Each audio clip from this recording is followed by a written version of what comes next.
Learn to build, build to learn. I grew up not too far from here, out on a dirt road out in the boondocks. My father worked downtown at a paper company. He was a mechanic, millwright, fabricator, builder, maker, and eventually a patented inventor. My mother, when she wasn't trying to keep me out of trouble, was, and still is, an extremely talented seamstress. That suit she made for my father 35 years ago, and I still rock it today. Now, I watched my parents growing up make original patterns. They'd make original objects and machines, and they'd make them out of paper and cardboard and make, prototypes. And the patterns were great because 100% of the time they were going to be wrong. It didn't matter. There's going to be something little that was going to be a little off, a little bit different, but that was part of it. That was part of the building, the exploring, and the failing. So me, I was a little hellion, very energetic, inquisitive. So there I am, a bored kid out in the boondocks with all these great materials, this cardboard and paper and tape and glue, and two very creative parents who were trying to keep me at bay. So they would help me build, and we would build knives and swords and helmets and forts. And the cardboard was great that we make everything out of because it was tough, but not as tough as me. I could still bend it and cut it, fold it and glue it. I could make whatever I wanted. I could build a rocket ship. I could build that rocket ship. I could fly that to the moon. I could fly it hard, crash it harder.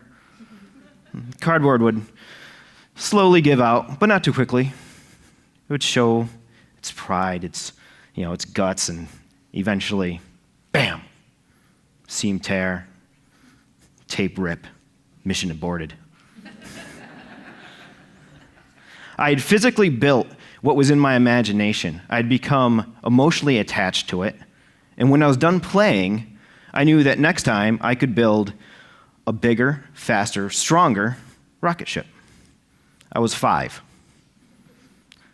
So as I grew up, I nurtured this idea of creative play and the physical building through elementary, high school, college, eventually into my industrial design career. I learned a lot of different skills to tell stories and ideas, but I'd always go back to that benchmark of the physical building. Now that physical building is something that, even today, I will not go into a presentation without something physical and tangible in my hand to tell the story of what we are talking about, the problem at hand, or whatever we're talking about, because this is something I can pass around, hand it off.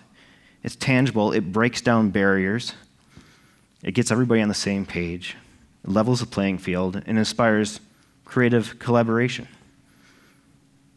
Now, physical sketching is simply building your idea simply out of simple materials that you have around. And it's not a permanent thing. They're just made to tell a story. We all have stories and ideas.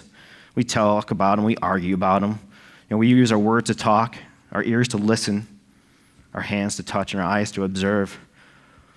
But one of those things that's left out of that organic process is the physical sketch. So I'm going to demonstrate the power of physical sketching. I am going to pretend to be an inventor. I'm an airplane inventor, and I've invented the inverted ram scoop. You are my clients. I need to sell this idea to you. Now, I could write it down. I could tell it to you. You could read it, but I'm not very eloquent. You're not going to understand the idea probably. Next thing I could do is if I could draw it, diagram, sketch, but maybe I can't draw. So again, no help there. I'm so excited about this idea, I could be a showman. I could be like, inverted ram scoop. Nothing.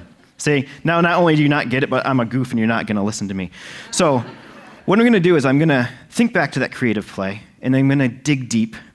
I'm going to channel that inner child, and I'm going to do what comes naturally, and I'm going to build. So, bear with me.